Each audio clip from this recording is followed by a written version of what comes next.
I've lived alone for most of my adult life, not by some great design or a tragedy, just by default. No kids, no ex-wife, not even a dog. I had a job that I didn't hate, enough friends to keep me from going completely nuts, and a few hobbies that would pass the time. The rest was just filler. If something needed done, I would do it eventually. Laundry, dishes, groceries, car maintenance. All of it existed on this weird clock of motivation that rarely lined up with logic. I kept the fridge mostly empty because I hated grocery stores. I hated cooking even more. Most nights I'd realize that I was hungry, hop in the car for a drive-thru or a pickup order. I knew every greasy spoon and every takeout window within a 10-mile radius. The place that I lived in was this squat little rental, just off a frontage road behind a rundown strip mall. One bedroom, no yard to speak of, blinds that were always crooked. It was quiet enough, which is all I really cared about. Never had any trouble with the neighbors. Never had any real sense of community either. Most nights I'd get home late, kick off my boots, fire up Hulu or PlayStation, and ride the couch into the early hours. Sometimes I'd scroll through dating apps or online auctions just to kill some time. I didn't drink much, never saw the appeal, and I never touched drugs. I was just lazy in a way that felt like it ran in my blood. The only thing I really stayed on top of was work. I wasn't passionate about it or anything, but it kept the lights on, paid my rent. I was the kind of guy who just did it enough to keep moving forward, even if that meant barely. The house was cluttered but not filthy. The car had its issues but still ran. I didn't owe anybody anything and nobody owed me. It was a very simple, low-stakes existence, and I'd gotten real comfortable living in that way. Until one of these nights, it came off the rails because I couldn't be bothered to cook dinner. That night, I got off work around 9. I was wiped. I hadn't eaten anything since noon, and the idea of boiling water or even making a sandwich felt like a whole ordeal. So I grabbed my keys, called in an order to this hole-in-the-wall Chinese place that I like, Paco Panda, out by the gas station. I picked something to stream while I waited. Some murder show probably. I just remember my stomach twisting up at the thought of sesame chicken. It was only a short drive, maybe 10 minutes. The place was mostly empty when I walked in. I paid, grabbed my bag, and thanked the lady at the counter, and went back to my car. The food smelled amazing. I remember turning the heater on full blast even though it was early fall. My idea of a food hack. I just wanted to get home, plant my ass on the couch, and eat straight from the cartons. I hit the first light coming out of the parking lot and came to a stop. Music was playing, Let's Go to War by the Murder Dolls, and everything was normal until I noticed movement off to my left. There was this old sun-bleached sedan pulling up beside me, engine rattling, windows down. I glanced over and saw 4 guys inside, early 20s maybe. At first I thought they were trying to get my attention about something, maybe my lights were off or I dropped my wallet or something. I turned my music down and rolled my window halfway. "What?" I called out to them. The guy in the passenger seat leaned out and yelled at me. "You look like you beat off to cartoons, bro." There was this beat where I really didn't react, and then it kind of clicked. They were just being dickheads. I don't know why, but I fired back something without thinking. "Is that something you know a lot about? You like cartoon cum time?" His face dropped, just for a second, but it was enough. Then the light turned green and I gunned it. I didn't expect them to follow me, but they did. They didn't tailgate me or try to run me off the road or anything crazy at first. They just stayed behind me, nice and steady. I took a few more turns trying to be sure they were. They matched every move. I pulled into this random grocery store lot and looped around to see if they'd break off, but they didn't. By the time I made it back to my neighborhood, my hands were sweating on the wheel. I considered circling the block maybe, trying to lose them, but I figured screw it. They'll get bored eventually, right? I pulled into my driveway and left the engine running. Their car rolled up right behind me and stopped in the street. 3 of them got out. The driver stayed put.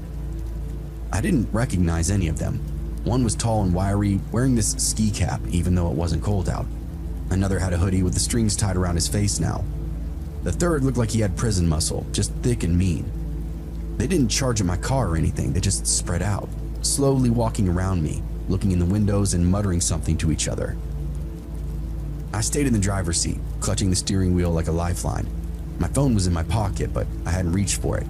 I didn't want to draw any attention. "All right, come on out, tough guy," one of them said. "Yeah, keep talking that shit," said another, tapping on the glass with his knuckle. I still didn't move. One of them kicked the driver's side door, hard enough to rattle me, and dented it, of course. Then they all laughed.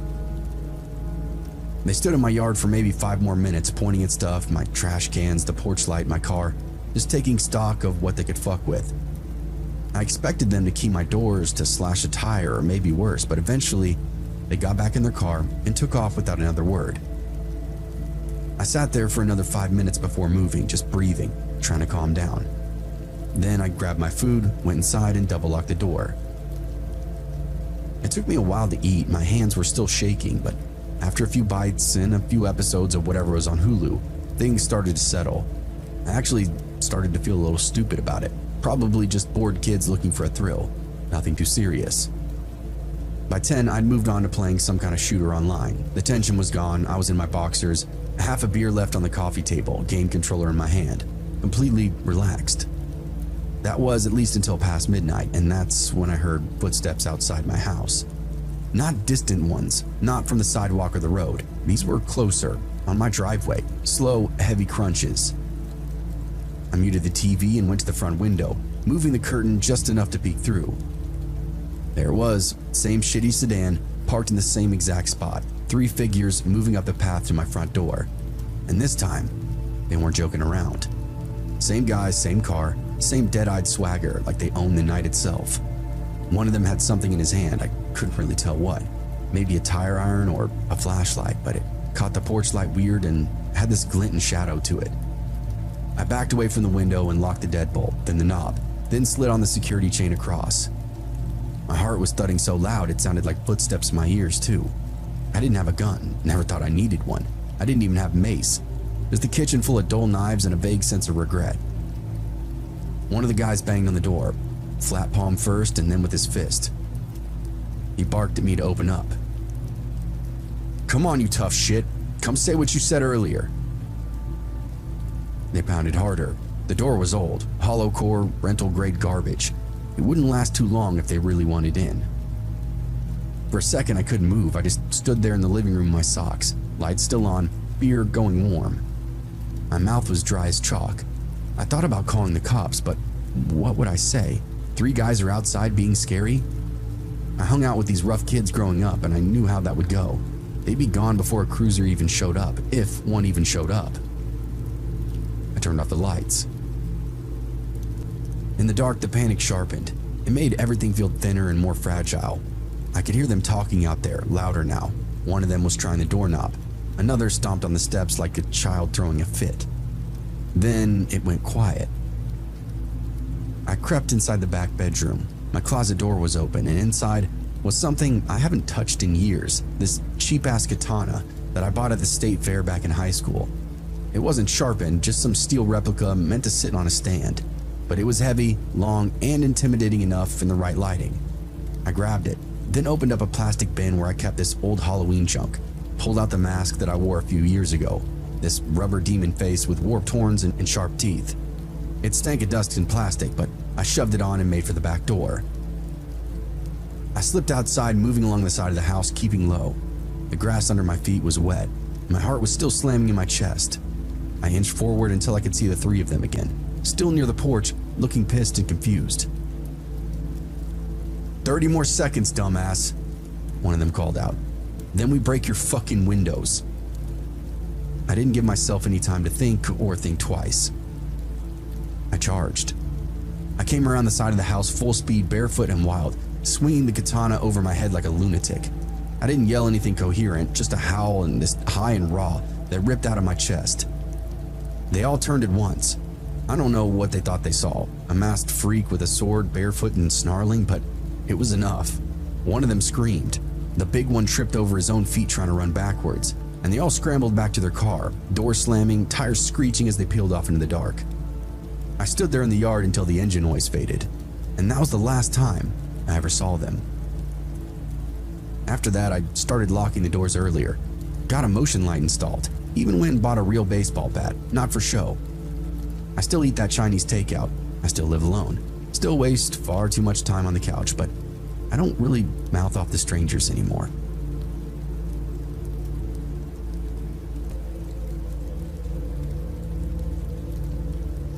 When I was younger and still living in the city, I moved apartments like other people would change clothes. It wasn't that I was getting evicted or anything, they were just these super cheap places.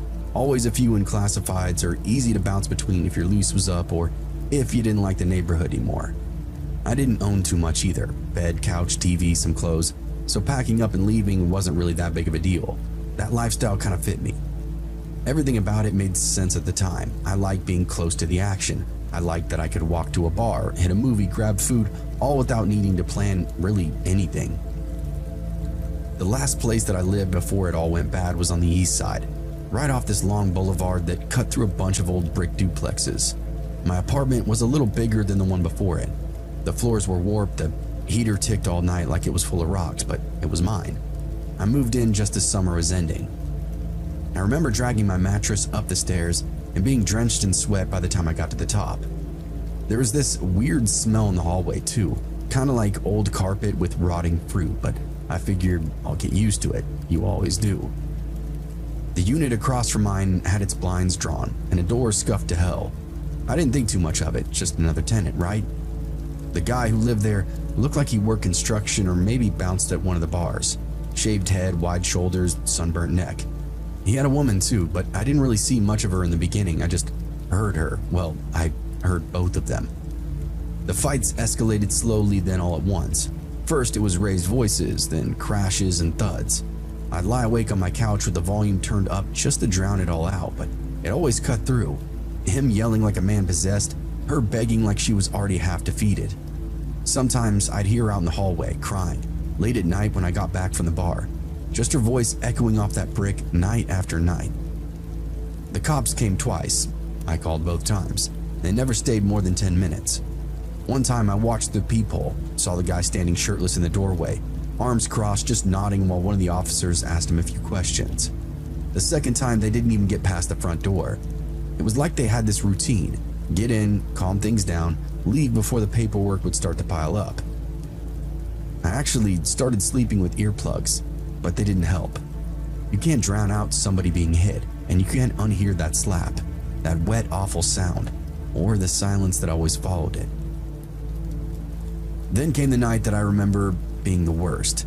It had been quiet for 2 days straight, and I thought maybe, just maybe, she finally left him. I got home around 7, made some pasta, and sat down to eat in front of the TV. Around 8:30, it started up again, a scream that cut through everything. And it wasn't just fear, it was panic, full body panic. I muted the TV, already standing up. He was yelling and stomping around. Then I heard something shatter. I heard her say, "Don't, please, don't do that again." And it sounded like somebody getting slammed into the wall. My wall. Didn't really think, I just acted. Grabbed my phone and called the police, again. I told them it's serious, that he actually might kill her this time. Somebody needed to come right now.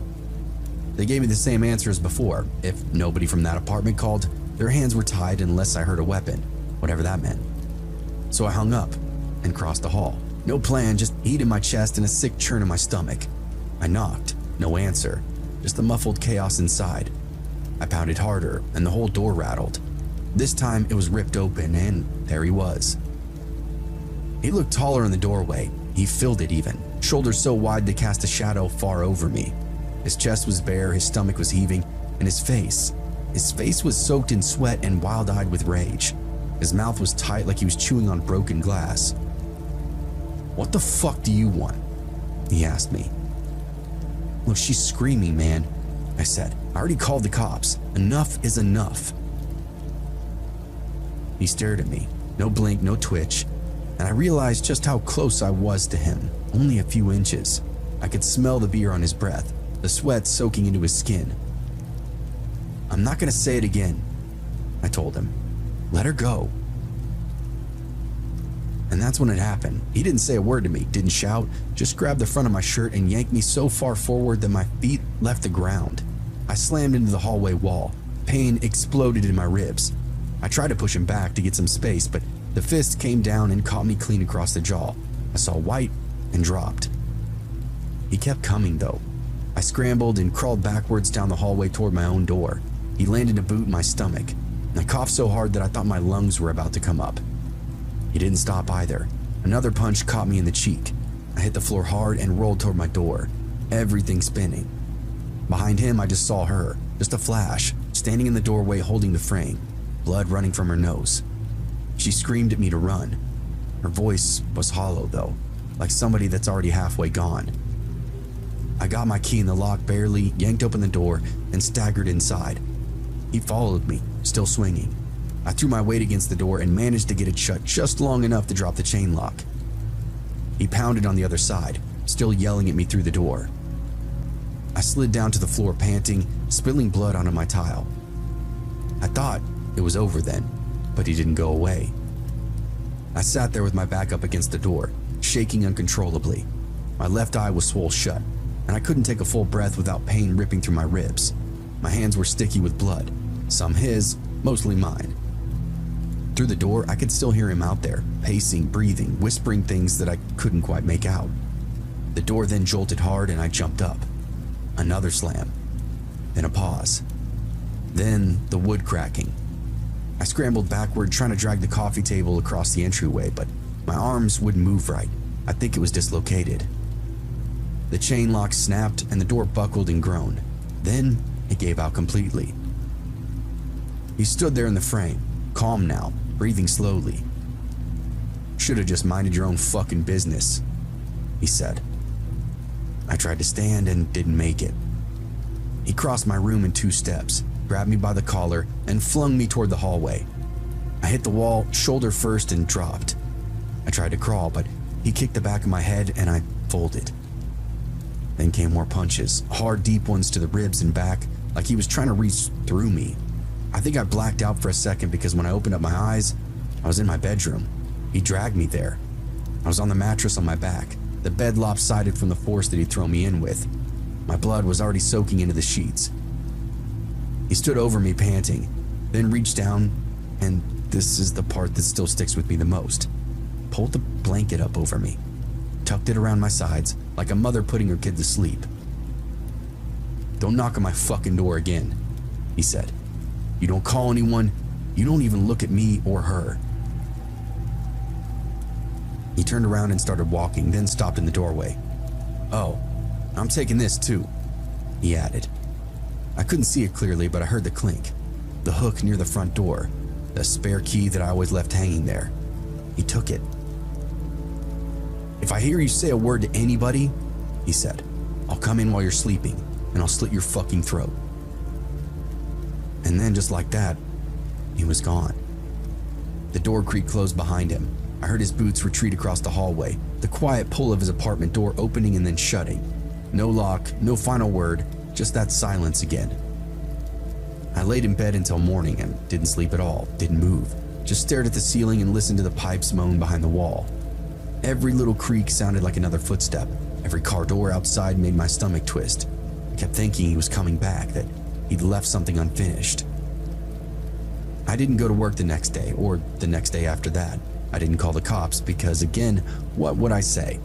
That I got beat up for playing hero? That I poked my nose where it didn't belong? They probably wouldn't even come out again. So a week later, I started looking for new places. It took me 2 full months, but I finally got out.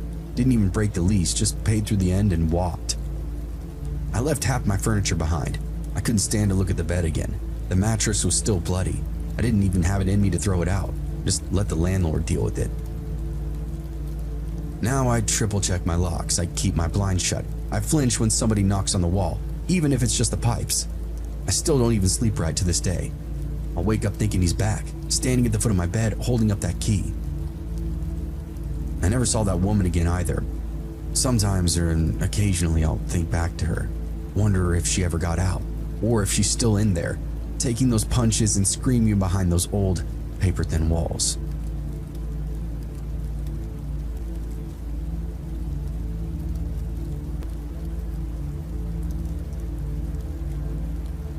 It was the spring of 1996. I was a 15-year-old American girl living in Pakistan with my grandparents. My family had been going through some difficult times back home in the US, and my mother, wanting to shield me from the turmoil, decided it would be best for me to live abroad for a while. What started as this temporary arrangement turned into something a lot more permanent by choice. I'd been in Pakistan since the age of 11, and over time, It truly began to feel like home. I embraced the culture, learned the language, and built strong relationships with my family and friends. Despite having the option to return to the US after every visit, I always chose to stay. Pakistan just became my second home. Our household was always full. My grandparents, my aunt and uncle, their 3 children, the neighbors, and of course, frequent visitors. We had this open door policy, both literally and figuratively. It was the kind of neighborhood where people rarely locked their doors during the day. It felt safe, secure, or at least so we thought. Inside households like ours, it's common to hire domestic help, cooks, cleaners, and general helpers. While my family opted for female help, especially when daughters were in the house, some would prefer young male workers who were seen as stronger and more agile. My grandparents hired this male helper, Bashir, who had his own quarters outside the house. Despite his presence being normalized in our culture, I always felt this deep unease around him. Maybe it was instinctual or maybe just caution, but I got into this habit of locking any room that I was in when I was home, alone or not, just in case. Being in Pakistan is different. My grandparents were wealthy, but knew danger could lie around any corner, especially for a young girl like myself. And on one particular day in spring, everything changed. That afternoon, I was relaxing in my aunt and uncle's bedroom watching TV. It was my favorite spot when they weren't home because they had this private television, unlike the shared one inside the family lounge downstairs. Now, I had no idea at the time, but I was alone in the house for the first time since moving to Pakistan. My grandfather was at work, my aunt and uncle had taken the kids to another town, and my grandmother had just left for an errand with our driver. Then came a knock, loud, repetitive, and urgent. I paused the TV and placed my ear against the door. It was Bashir. He was calling my name in a hurried, anxious tone, asking me to open up. When I asked what he needed, he claimed he had something to give to me. I refused, and he quickly shifted, saying he needed to ask me something. So I told him to ask me through the door. But he didn't respond with words. Instead, he began turning the knob and pushing it against the door frame a lot more forcefully. My heart started pounding and reality sank in. I was alone with him. Panic set in, but so did instinct. I looked around for options. The phone in the bedroom was useless without the phone directory, which was downstairs near my grandparents' room. I didn't have any phone numbers memorized. I looked out the front window, hoping to spot somebody nearby, maybe the neighbor or the friend who lived across the street, but no such luck. Meanwhile, Bashir was still trying to get in. I thought about hiding in the closet, but it had no lock. I made a quick decision and ran to the attached bathroom. It had 2 locks. I secured both and climbed up to the small window high up on the wall, hoping to get somebody's attention. Once up there, I could see the neighboring house very clearly and tried yelling to get the helpers outside, but just as I was about to scream louder, I heard a familiar voice. It was my grandmother. She was calling my name from the hallway. I waited for confirmation though, and when I finally heard her voice again, I carefully opened up the bathroom door and then the bedroom door to find my grandmother standing alone and breathless. She immediately apologized, saying she just realized that I was home alone by myself and had now rushed back. She and I both knew what a dangerous mistake it had been to leave me alone that day. I never ended up telling her what Bashir had done. I don't know if she saw him retreat from the door or noticed something was off, but I kept it to myself. The whole ordeal lasted no more than 20 minutes, but it was the most terrifying 20 minutes of my life. Feeling trapped, helpless, and vulnerable inside your own home was this brutal awakening. Years later in the mid-2000s, I returned to Pakistan for a visit with my mom. By then, I was back in the US full-time. One afternoon while visiting my grandparents, my mom and aunts started to tease me about this quote-unquote surprise visitor who had come all the way from another village just to see me. They were laughing and nudging each other as they told me to come into the living room. I walked in and there he was, Bashir. My heart sank. He looked unwell. His eyes were bloodshot, and he had that dazed look of somebody who hadn't slept in days. He stared at me with this strange intensity. I kept my face calm and greeted him politely and said I'd heard he got married. Congratulations. He nodded silently. I quickly excused myself and went to my room. That was the last time I saw him. Even after all those years, seeing him brought everything flooding back to me. The fear, the panic, the knowledge that something horrible could indeed have happened that day. Now, I'll never know what his true intentions were, but my gut tells me that I narrowly escaped something awful. What he didn't know was that I wasn't some naive, easily fooled girl. I was a fighter. I'd grown up with two older brothers and had been learning karate since I was 6. My instructor actually used to call me Little Tiger, and if he would have managed to break through those doors, he would have met the tiger inside me. That day shaped me. It taught me about instincts, strength, and survival, and I've carried all that silently with me for years, but today, I finally speak it out loud. Thanks for listening.